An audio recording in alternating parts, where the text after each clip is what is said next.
वज़ीर आला सिंध मुराद अली शाह की ज़ेर सदारत इजलास में बड़े फैसले। सानिया लियारी पर DGSBCA को मुअत्तल कर दिया। सिंध हुकूमत का जाम हक अफराद के वरसा को 10-10 लाख रुपए देने का ऐलान। ज़िम्मेदारों के खिलाफ सख्त कार्रवाई का फैसला। इलाके में तैनात तमाम अफसरान के खिलाफ इंक्वायरी होगी। गफलत के मुर्तकिब अफसरान के खिलाफ मुकदमा दर्ज होगा। कराची में 588 मखदूश इमारतों की फौरी इंस्पेक्शन होगी। खतरनाक इमारतों को गिराया जाएगा।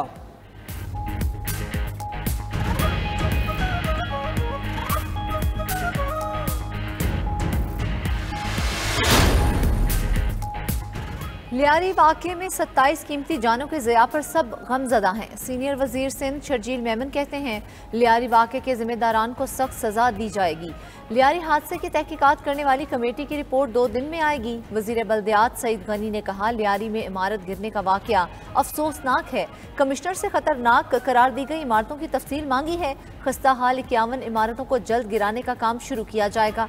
वज़ीर दाखिला ज़ियाउल हसन लंजार ने कहा सिंध हुकूमत ने इमारत गिरने के मामले पर सख्त नोटिस लिया। यकीनन इस मामले में मुजरिमाना गफलत हुई। वाक़े के तमाम जिम्मेदारों को जल्द हिरासत में लिया जाएगा।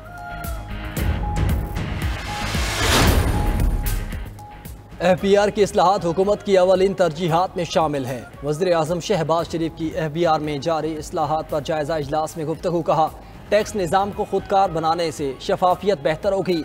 जदीद टेक्नोलॉजी पर मबनी निज़ाम से कारोबार में आसानी और टैक्स दहनगान के लिए सहूलत होगी। इंसानी मुदाखलत कम होने की वजह से निज़ाम मुअस्सर और वक्त और पैसे की बचत होगी। वज़ीर आज़म की नए निज़ाम को मरबूत और पायदार बनाने की हिदायत। वज़ीर आज़म की नए रिस्क मैनेजमेंट निज़ाम की तश्कील के लिए काम करने वाली टीम के अफसरान और एहलकारों की तारीफ। इजलास में मैनुफैक्चरिंग शोबे में टैक्स वसूली बढ़ाने के लिए वीडियो एनालिटिक्स पर मबनी इक़दाम पर गौर।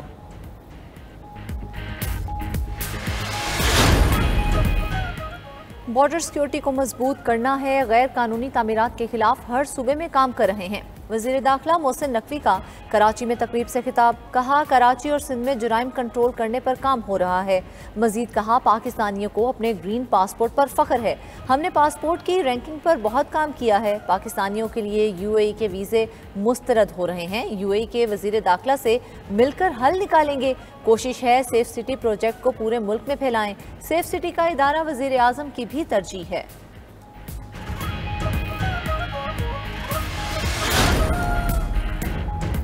ऐवान को यरगुमाल नहीं बनने दूंगा। असेंबली एहतजाज का नहीं, अपने आइनी हक से 1 इंच पीछे नहीं हटूंगा। स्पीकर पंजाब असेंबली मलिक अहमद खान की PTI पर तनकीद। आइन की दफ़ा 62 और 63 की मुखालफत करता हूँ।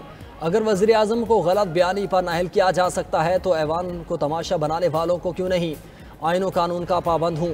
बानी PTI की तरह लोगों को नाअहल नहीं करूँगा। 1.5 साल में अपोजिशन की हर बात को तरजीह दी।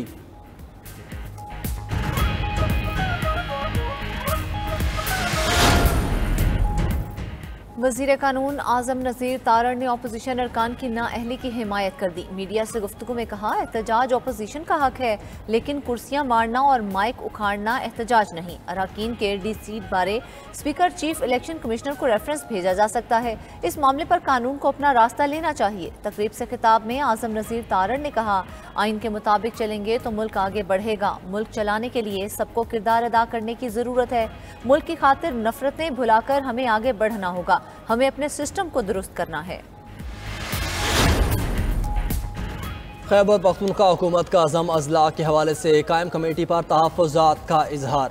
मुशीर इत्तलात खैबर पख्तूनख्वा बैरिस्टर सैफ ने कहा खैबर पख्तूनख्वा की मुशावरत के बगैर कमेटी की तश्कील पर सवालिया निशान। ज़म अजला हसास इलाके हैं, वहाँ किसी भी किस्म की तब्दीली नाकाबिल कबूल होगी।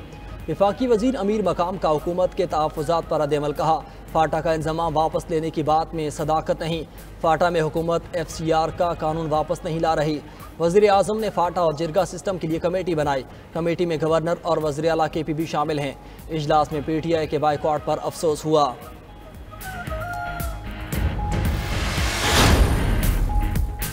पाकिस्तान स्टॉक मार्केट में नया रिकॉर्ड। इंडेक्स तारीख की बुलंद तरीन सतह को छू गया। कारोबारी हफ्ते के पहले रोज स्टॉक एक्सचेंज में जबरदस्त तेजी।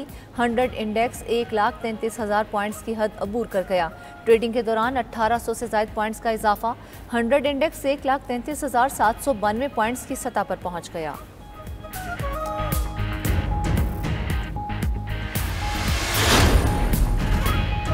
मुल्क में महंगाई कम तरीन सतह पर, करंट अकाउंट सरप्लस हो चुका। Governor state bank Jamil Ahmad का कराची में तकरीब से खिताब, कहा पायदार मईशत के हसूल के लिए मैक्रो इकनॉमिक इस्तेहकाम ज़रूरी है।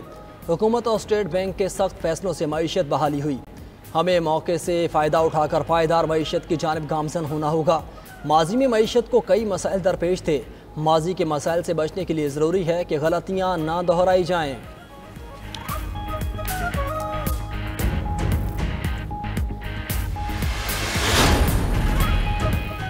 मुल्क भर में मानसून का सिलसिला जारी। पंजाब, खैबर पख्तूनख्वा और बलोचिस्तान में बारिशों से तबाही, 13 अफराद जाँ बहक, मुतादिद जख्मी। मुल्क के बेशतर इलाकों में आज भी बारिश, कई मकामात पर सैलाबी सूरत हाल। नदी नालों में तुग़यानी, दरिया बिफर गए। सवाबी और हरीपुर समेत खैबर पख्तूनख्वा के मुख्तलिफ इलाकों में बारिश से लैंड स्लाइडिंग, दर्जनों देहातों का ज़मीनी राब्ता मुनक़ते। कोहे सुलेमान से निकलने वाली 7 बरसाती नदियों में तुग़यानी। जनूब मशरक़ी सिंध में तेज़ हवाओं और गरज चमक के साथ बारिश मुतवक्के। नशेबी इलाके ज़ेरे आब आने का अंदेशा। नदी नालों में तुग़यानी और पहाड़ी इलाकों में लैंड स्लाइडिंग का खदशा है। मानसून रवां स्पेल 10 जुलाई तक जारी रहेगा। अमरीकी सदर डोनाल्ड ट्रंप रवां हफ्ते गजा में जंग बंदी मुआहिदे के लिए पुरुमीद। न्यू जर्सी में सहाफ़ियों से गुफ्तगू करते हुए कहा कि इस हफ्ते हमास के साथ डील करने का अच्छा मौका है। कुछ जरखुमाली रिहा हो सकते हैं। ईरान के जौहरी तनसीबात को तबाह कर दिया। ईरान से मुस्तकिल मुआहिदे के लिए नेतन्याहू से बात करूँगा। यूक्रेनी सदर से टेलीफोन कॉल में अच्छी बातचीत हुई। रूसी सदर पुतिन से हालिया फ़ोन कॉल पर मायूस हूँ। ट्रंप ने एलोन मस्क के तीसरी सियासी जमात के ऐलान को मुज़ेका खेज करार दे दिया। बोले तीसरी जमात शुरू करने से उलझन में इजाफा होगा। एलोन मस्क को मुखातिब करते हुए कहा कि अगर वो तीसरी जमात बनाना चाहे तो वो उससे लुत्फ़अंदोज़ हो सकते हैं, लेकिन मेरे ख्याल में ये बिल्कुल गैर ज़रूरी और फजूल है।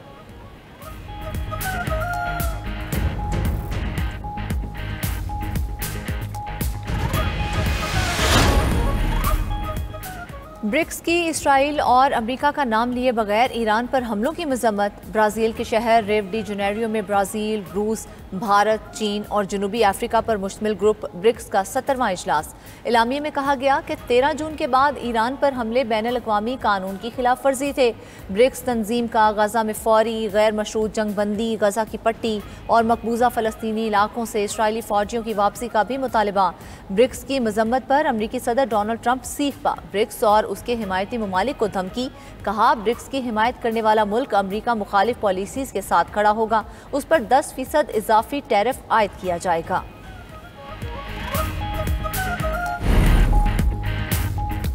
भारत को सिफारती सतह पर एक और धचका। ब्रिक्स इजलास के एलामी में पहलगाम वाक़े की मजम्मत, मगर पाकिस्तान का नाम नहीं लिया गया।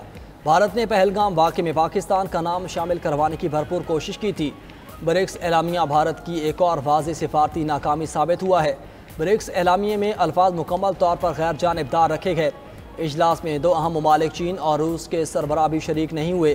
पाकिस्तान को ग्रे लिस्ट में रखने का भारतीय प्रोपेगेंडा नतीजा खेज साबित ना हो सका। क्वाड इत्तेहाद के वज़ीर ख़ारजा के इजलास के एलामी में भारत को नाकामी का सामना करना पड़ा। 26 जून को शंघाई ताउन तंजीम के इजलास में भी भारत को सुबकी का सामना हुआ।